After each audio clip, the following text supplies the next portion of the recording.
जीवन में असली उड़ान अभी बाकी है, हमारे इरादों का इम्तिहान अभी बाकी है।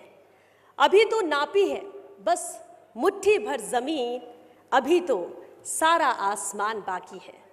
नमस्कार, संवरते, निखरते, बदलते, आगे बढ़ते, दमकते राजस्थान की गौरवशाली राजधानी जयपुर में आप सभी का मैं श्वेता मिश्रा बहुत स्वागत करती हूँ। स्वागत है आप सभी का फर्स्ट इंडिया न्यूज़ के एजुकेशन समिट 2024 सीजन 6 में। शिक्षा एकमात्र ऐसा माध्यम है जो हमें सफलता की ओर अग्रसर करता है। शिक्षा ही संसार में हमें श्रेष्ठ बनाती है। सिर्फ किताबी ज्ञान ही शिक्षा नहीं होती, बल्कि मानसिक तौर पर विकास भी हमें सफलता की ओर आगे लेकर चलता है। और एक कहावत भी कही गई है कि हर किसी को अपने ज्ञान का अभिमान तो होता है, असली ज्ञानी वही है जिसे अपने अभिमान का ज्ञान होता है। शिक्षा कभी भी किसी इंसान को अभिमान करना नहीं सिखाती, बल्कि स्वाभिमानी बनाती है। सही शिक्षा इंसान के बेहतर भविष्य का निर्माण करती है और बेहद ज़रूरी है वक्त वक्त पर शिक्षा पर संवाद का होना, क्योंकि बात ज़रूरी है, संवाद ज़रूरी है। और बिना देरी किए मैं शुरुआत करती हूँ। और क्योंकि जब शिक्षा की बात हो तो माँ सरस्वती की आराधना भी ज़रूरी है, और इसलिए मैं यहाँ मंच पर बुलाना चाहूँगी हमारे सभी गणमान्य खास मेहमानों को। मैं आमंत्रित करना चाहूँगी सबसे पहले हमारे चैनल के CEO and managing editor first India news, first India plus entertainment, Shri Pawan Arora ji को कि वो मंच पर आएँ। Professor Vishwajay Chatterjee, vice chancellor UEM, मैं आपको भी सादर आमंत्रित करती हूँ सर। साथ ही ज्योति विद्यापीठ विमेंस यूनिवर्सिटी से एडवाइजर एंड CEO श्री वेदांत गर्ग जी से भी मैं अनुरोध करूंगी कि वो मंच पर आएँ। Doctor GK Prabhu ji, sir आपका भी बहुत स्वागत है। Engineer Omkar Bhagaria ji, CEO Vivekananda global university. Miss Kamala Poddar ji, chairperson NIFD global. और साथ ही आमंत्रित करना चाहूंगी Shri Subhash Yadav ji, founder director IRS immigration and abroad studies. या देवी सर्वभूतेषु विद्यारूपेण संस्थिता, नमस्तस्यै नमस्तस्यै नमस्तस्यै नमो नमः।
हस्ते स्फाटिकमालिकां विदधतीं पद्मासने संस्थितां वन्दे तां परमेश्वरीं भगवतीम्। और मैं आग्रह करूंगी आप सभी से कि आप मंच पर बने रहें, क्योंकि अतिथि हैं आप हमारे और आपका स्वागत करना भी हमारा कर्तव्य है, हमारा धर्म है, और हम यही कर्तव्य अपना निभाना चाहेंगे। और मैं बुलाना चाहूँगी विशाल माथुर जी को, vice president marketing first India news, कि वो प्रोफेसर विश्वजय चटर्जी जी का बुके भेजकर सम्मान करें। दिनेश माथुर जी को मैं आमंत्रित करना चाहूँगी, वेदांत गर्ग जी का स्वागत बुके भेजकर करें। मैं आशीष अमन जी को आमंत्रित करना चाहूँगी, business head government first India, GK Prabhu जी का स्वागत बुके भेज कर करें। महेंद्र सैनी जी को मैं आमंत्रित करना चाहूंगी, chief manager first India news. Engineer Omkar Bhagaria ji का स्वागत बुके भेज कर करें। मैं मंच पर बुलाना चाहूंगी मिस प्रेरणा भाटी जी को, business head first India. Miss Kamala Poddar ji का स्वागत बुके भेंट कर करें, क्योंकि मेहमानों में एकमात्र महिला प्रतिनिधि के तौर पर उन्हें देखा जा सकता है। जोरदार तालियां, तालियों में कंजूसी बिल्कुल मत कीजिएगा। मैं बुलाना चाहूंगी सरीश वासुदेवन जी को कि वो मंच पर आएं और सुभाष यादव जी का वेलकम करें बुके भेंट कर। सुभाष यादव जी का। मैं कमल पुरोहित जी को बुलाना चाहूंगी, रमेश अरोड़ा जी का स्वागत बुके भेंट कर करें, chairman management development academy Jaipur. और साथ ही मैं आमंत्रित करना चाहूंगी अंशुल रैना जी को, सीनियर मैनेजर मार्केटिंग। संजीव के माथुर जी का स्वागत बुके भेंट कर करें। बेहद खास शख्सियत हैं ये सभी शिक्षा के क्षेत्र में जो मंच पर आप देख पा रहे हैं जिन्हें, और हमारा सौभाग्य की बुके भेंट कर हम इनका स्वागत कर पा रहे हैं। इमरान खान जी को आमंत्रित करना चाहूंगी कि वो स्वागत करें संजय बियानी जी का।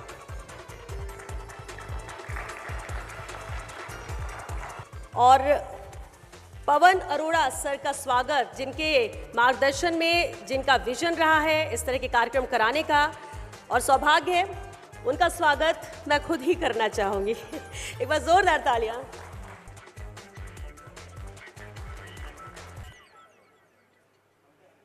बेहद खास मेहमान हमारे बीच मौजूद हैं, बहुत स्वागत मैं करना चाहूंगी और जोरदार तालियों के साथ आप भी स्वागत कीजिए राजस्थान के उप मुख्यमंत्री उच्च एवं तकनीकी शिक्षा मंत्री डॉक्टर प्रेमचंद बैरवा जी का। और मैं सर आपसे आग्रह करूंगी, अनुरोध करूंगी कि आप मंच पर आएं। साथ ही channel CEO and managing editor Pawan Arora ji से भी मैं आग्रह करूंगी। First India news editor Shri Jinendra Singh Shekhawat ji को भी मैं मंच पर आमंत्रित करना चाहूंगी। साथ ही यूईएम जयपुर से मैं प्रोफेसर विश्वजॉय चैटर्जी को भी मंच पर आमंत्रित करना चाहूंगी। और साथ ही श्री वेदांत गर्ग जी से भी मैं चाहूंगी कि वो आएं और मंच पर हमें ज्वाइन करें जयोति विद्यापीठ वुमेन्स यूनिवर्सिटी से। और बेहद अहम है विशाल माथुर जी। विशाल माथुर जी से भी मैं आग्रह करूंगी कि वो भी आएं और हमें ज्वाइन करें। और मैं आग्रह करूंगी हमारे CEO and managing editor Pawan Arora ji से कि वो बुके भेंट कर स्वागत करें हमारे मुख्य अतिथि डॉक्टर प्रेमचंद बैरवा जी का। जोरदार तालियां। देखिए, तालियों में कोई कमी नहीं होना चाहिए क्योंकि एनर्जी यहाँ पर बहुत है, खासतौर से स्टूडेंट्स में, और वो आप दिखाइए यहाँ पर। मैं आग्रह करूंगी प्रोफेसर विश्वजॉय चैटर्जी जी से कि वो भी बुके भेंट कर हमारे मुख्य अतिथि डिप्टी सीएम सर का स्वागत करें। मैं वेदांत गर्ग जी से भी अनुरोध करूंगी कि वो हमारे deputy CM doctor Premchand Bairwa ji का स्वागत बुके भेंट कर करें। कमला पोद्दार जी को भी मैं मंच पर आमंत्रित करना चाहूंगी कि वो भी बुके भेंट कर स्वागत करें।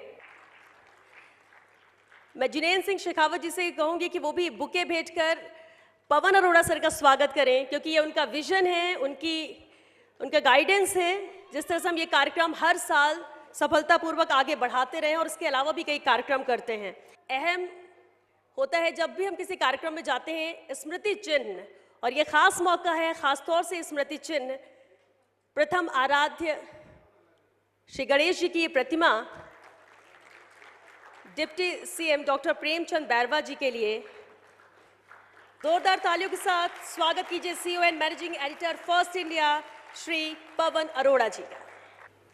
सबसे पहले तो मैं एजुकेशन समिट के 6th सीजन में हमारे मुख्य अतिथि राजस्थान के उप मुख्यमंत्री और उच्च एवं तकनीकी शिक्षा मंत्री आदरणीय प्रेमचंद बैरवा साहब का बहुत बहुत स्वागत और अभिनंदन करता हूं।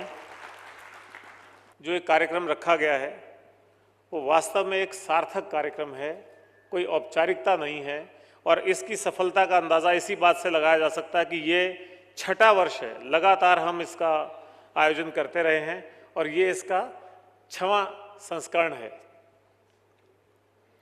जब हम बात करते हैं शिक्षा की, उच्च शिक्षा की, शिक्षण संस्थानों की, आने वाली नई शिक्षा नीति की, तो मुझे जो चीज़ सबसे ज़्यादा प्रभावित करती है या जो चीज़ मुझे सबसे ज़्यादा सोचने पे मजबूर करती है वो इस सारी शिक्षा नीति या शिक्षण संस्थानों का जो केंद्र बिंदु है, जो उसकी धुरी है, जो उसका लाभार्थी है वो है स्टूडेंट, जो ये होनहार बच्चे हमारे सामने बैठे हुए हैं।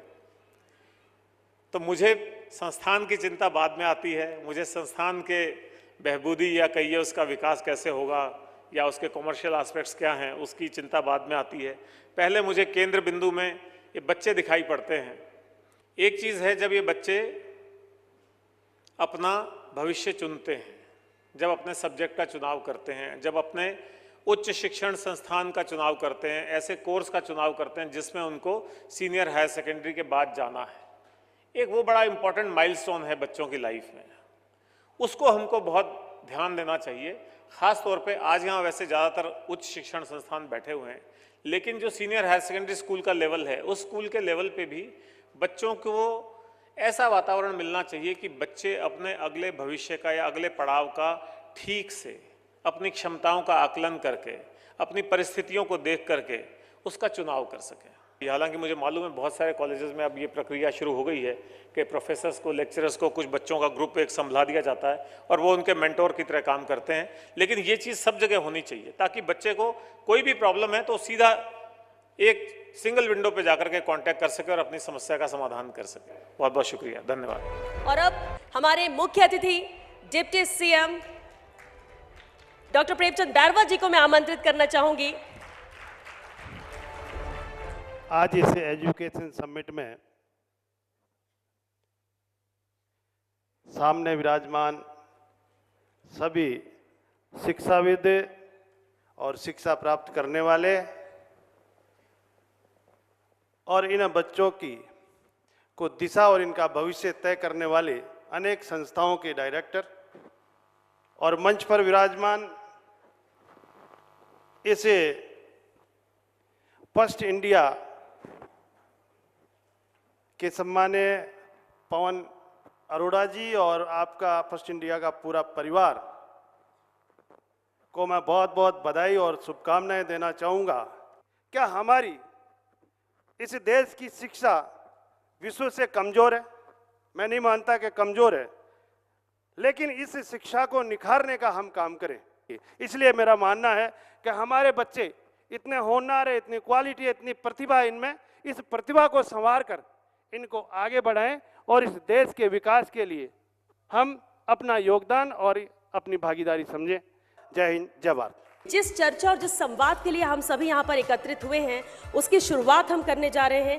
ये पहला सेशन है जिसमें हमारे मॉडरेटर डॉक्टर रमेश अरोड़ा जी हैं, रिनाउंड एजुकेशनिस्ट एंड चेयरमैन है मैनेजमेंट डेवलपमेंट एकेडमी जयपुर से, और role of private universities in shaping students career and future, ये सब्जेक्ट है जिस पर ये संवाद हम शुरू कर रहे हैं। फर्स्ट इंडिया का जो मोटो है वो है इंडिया फर्स्ट। जो कुछ करें देश के लिए करें। देश के लिए करने का अर्थ है कि हम इस प्रकार के युवकों, विश्वविद्यालयों, महाविद्यालयों, अध्यापकों का एक ऐसा समूह उत्पन्न करें जो कि देश को नई दिशा दे सके। We are 4 speakers. The first speaker before us is Dr. G.K. Prabhu, President of Manipal University. Sir, starting with you, Dr. Prabhu. Tell us, what is so distinctive about your university? आपके विश्वविद्यालय का नाम क्यों है? मैं तो जब जाता हूँ वहाँ तो लगता है जैसे वॉशिंगटन डीसी में आ गया हूँ बिल्डिंगें देख कर, पर खास बात क्या है? The Manipal University Jaipur is established in 2011, started with 300 students, and today we have about 16,000 students in the campus. And another vertical on the online education, we have about 50,000. Now the questions that you said, sir, what is so important and what is that so distinctive? I want my university to be a human. It is not a set of buildings. So it means that when we look for an human beings, because it is not a factory or a manufacturing unit, basically we are dealing with the young students. The another important stakeholders for us is a faculty. Since we are dealing with a human beings, I want my university to be perceived or seen or an experienced as an human. When we see that, of course, Now it manifested in many things, whether it is a design of the curriculum, how we engage the students both inside and outside the classrooms, how do we communicate to the community? That is also very important. It is not only that we are teaching, learning, creating new ideas, which is basically is a research. One is dissemination of the knowledge, which is teaching, learning, creation of the new knowledge, which is basically research, and the third part is very important, that the university must connect to the community. And this is where I would see the distinct feature of my university is to be seen as a human, and then ultimate multiple efforts what we are making. Okay, so it is not only saying, but also the people must experience that. I'll stop it here, sir, for your thing. Give him a very big hand, please. Dr. Vishwajoy Chatterjee is currently Vice Chancellor of the University of Engineering and Management, Jaipur. आप बंगाल से हैं और बंगाल के जो महान कवि हैं रविंद्रनाथ जी ठाकुर, उनका एक मैं वाक्य बोल रहा हूँ। श्रेष्ठ शिक्षा वह नहीं है जो केवल जानकारी दे। Excellent education is not that which only gives information. सच्ची शिक्षा वह है जो हमारे जीवन और वातावरण में सामंजस्य स्थापित कर सके। All the institutions are just giving help to students and young people to build a career. क्या पैकेज बनेगा, किस एरिया में जॉब्स हैं, अमेरिका में, इंग्लैंड में, जर्मनी में जॉब्स के लिए तैयार कर देते हैं हम, फॉरेन कोलैबोरेशन कर लेते हैं। पर क्या कारण है कि हमारे बच्चे जब आपकी यूनिवर्सिटी से निकलते हैं तो अधूरे अधूरे से होते हैं? उनके जीवन में एक सामंजस्य, एकीकरण, जैसा टैगोर ने कहा था, unity of mind, universal man, वो यूनिवर्सल मैन नहीं है। यूनिवर्सिटी होते भी यूनिवर्सल मैन नहीं है। आपने ऐसा क्या किया है अपनी यूनिवर्सिटी में जिससे बच्चों का जो सर्वांगीण विकास हो सके? देखिए, हम लोग इंजीनियरिंग एंड मैनेजमेंट की यूनिवर्सिटी है, तो इंजीनियरिंग एंड मैनेजमेंट पढ़ाते हैं। लेकिन एक बात हमारा हमेशा मानना है कि engineering is incomplete without art. तो I always believe that art and engineering goes hand to hand. तो वी ऑर्गेनाइज प्रोग्राम्स जहाँ पे हम बच्चों को आर्टिस्टिक डेवलपमेंट में भी इनकरेज करते हैं। Give a very big hand please, wonderful. Our third panelist is Mr. Onkar Bagadia, CEO and Trustee of the Vivekanand Global University. Please note the name of the university, Vivekanand Global University. Nothing could be better than that. Vivekananda ने कहा था कि शिक्षा वो होनी चाहिए जो मानव का निर्माण करे, मैन मेकिंग एजुकेशन, चरित्र का निर्माण करे, कैरेक्टर मेकिंग एजुकेशन, और ग्लोबल पर्सपेक्टिव तो विवेकानंद का था ही। आपके विश्वविद्यालय में विवेकानंद की छाप क्या है? हमारी एक टेक लाइन है जिसको हम हमेशा यूज़ करते हैं, that is arise, awake and achieve. So that is written all over the courts of the university, whoever has visited that. So from that we take the inspiration of the ideology and the teachings of Vivekananda. Apart from that, every student has to do 2 subjects on the thoughts of Vivekananda ji.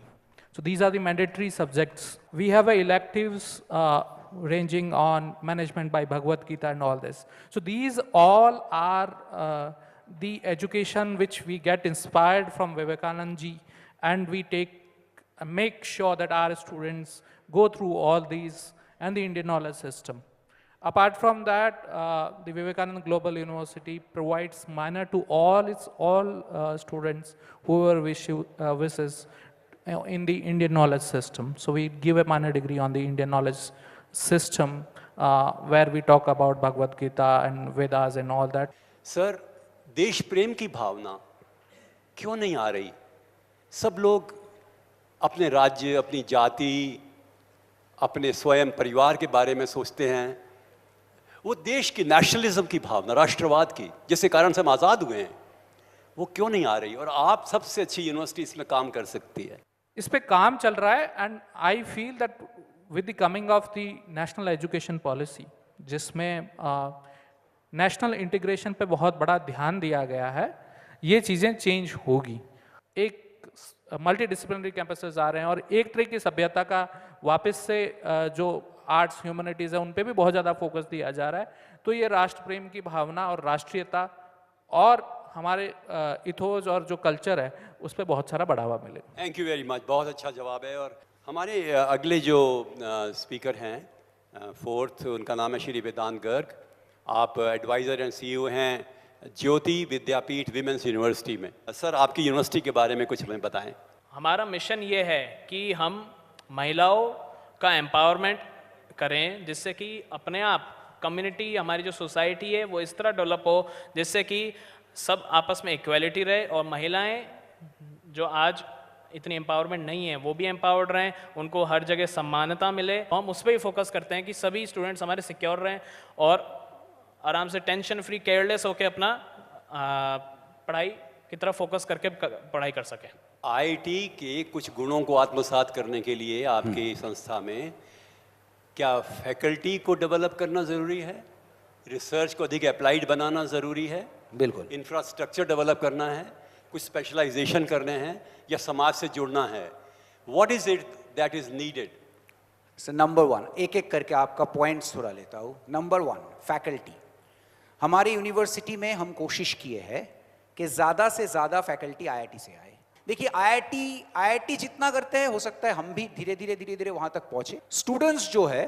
Students खुद को believe करना पड़ेगा कि वो best है, they are the best, they must believe कि it's not that they are behind the IITs. When the students start believing, no, you are as good as IITs. IITs में तो वो एक एग्जाम देके गया था. It was just one exam which took them to the IITs.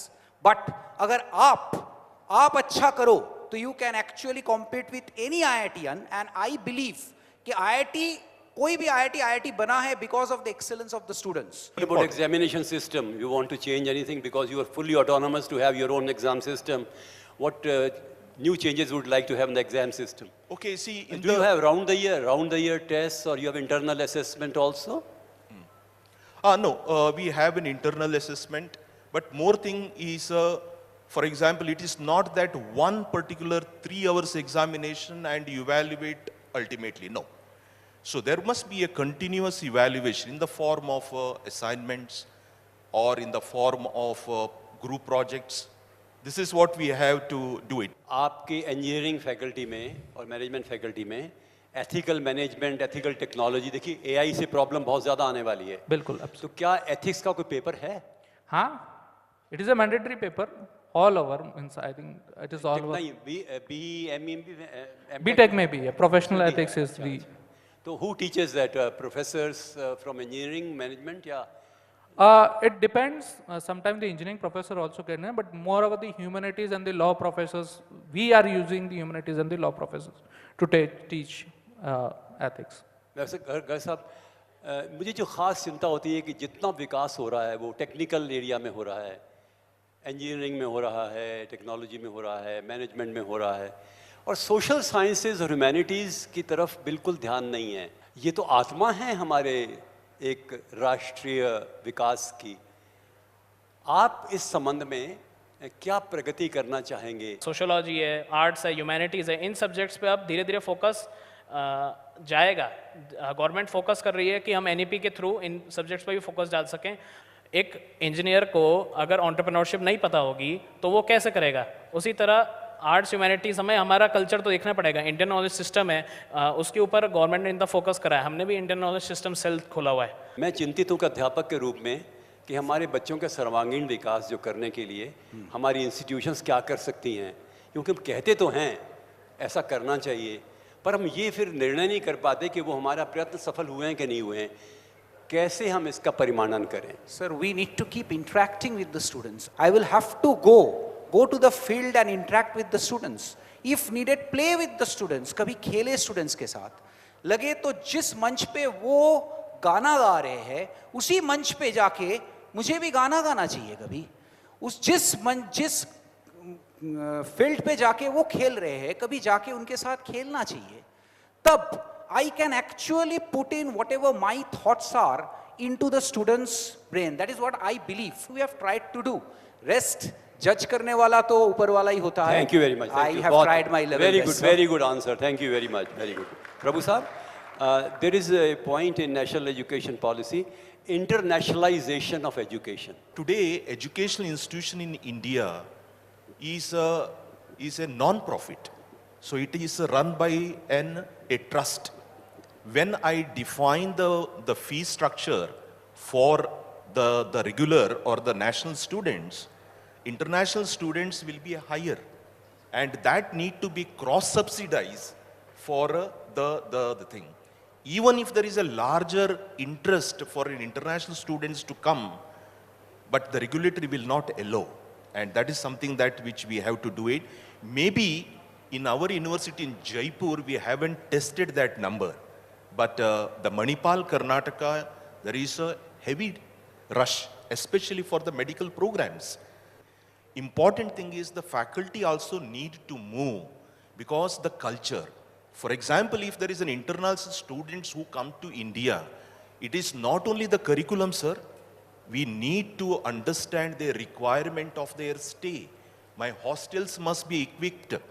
My faculty must be equipped to understand that culture. So when you talk about internationalization, it is not only the content, it is not only the curriculum, it is the other support is very important. आज का subject है higher education. High से higher ऊंचा होता है। High education नहीं है, higher education है। And higher means which is doesn't stop.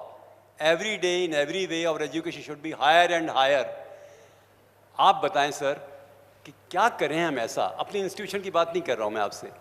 हम लोग सब ऐसा क्या करें कि श्रेष्ठता के उच्चतम मानदंडों को हम आत्मसात करके अपने संस्थागत विकास में उनका अंतरंग बना। We need to have a mechanism and a awareness campaigns or some kind of a thing wherein we understand that कि education is practical or experience oriented, and for that we all will have to move to the classrooms. आपको वो discipline लाना पड़ेगा in the teachers, in the faculty, in the regulatory bodies कि everyone has to, even if the teacher is going in a class to teach, it is not delivery कि I have to speak.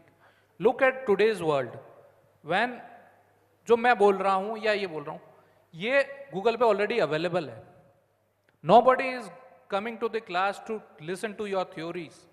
वो भी जो आप book किसी दूसरे की book से पढ़ा के समझा रहे हैं उसको समझने के आज हजारों लाखों तरीके हैं।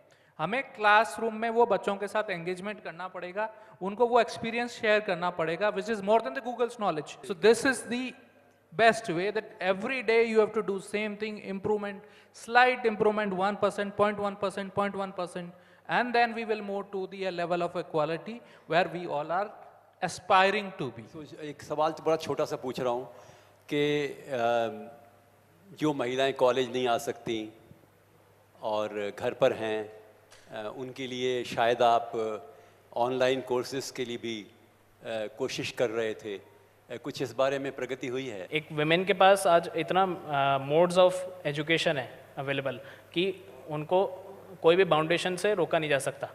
और फिर हमारी यूनिवर्सिटी फ्री ऑफ कॉस्ट भी ऑनलाइन कोर्सेज प्रोवाइड करती है। I can really tell you जो स्टैंडर्ड है इनकी बातों का, इनके जो विचार हैं वो अतुल्य हैं, प्रशंसनीय हैं और हमारे लिए आप सब हृदय से धन्यवाद के पात्र हैं। धन्यवाद। बहुत कुछ है जो आज सीखने को हमें मिला है, समझने को मिला है। बहुत शुक्रिया आप सभी का इस सेशन के लिए। और अब मैं आमंत्रित करना चाहूंगी वोट ऑफ थैंक्स के लिए vice president marketing first India Shri Vishal Mathur ji को। मैं फर्स्ट इंडिया परिवार की ओर से कार्यक्रम के मुख्य अतिथि माननीय उप मुख्यमंत्री डॉक्टर प्रेमचंद बैरवा जी, सम्मानित मंच एवं सभी शिक्षाविदों का तहे दिल से धन्यवाद देता हूं जिन्होंने इस कार्यक्रम में शामिल होकर इस कार्यक्रम की शोभा बढ़ाई। साथ में उन सभी स्पॉन्सर्स का भी धन्यवाद देना चाहूँगा जिनके सहयोग से ये कार्यक्रम सफल हुआ। हमारे फर्स्ट इंडिया के सीईओ और managing editor Shri Pawan Arora sir के नेतृत्व और मार्गदर्शन में इस सफल इवेंट का आयोजन हुआ और मैं विश्वास दिलाता हूँ कि सर के मार्गदर्शन और नेतृत्व में फर्स्ट इंडिया आगे भी इसी तरीके के आयोजनों का करता रहेगा। बहुत बहुत धन्यवाद।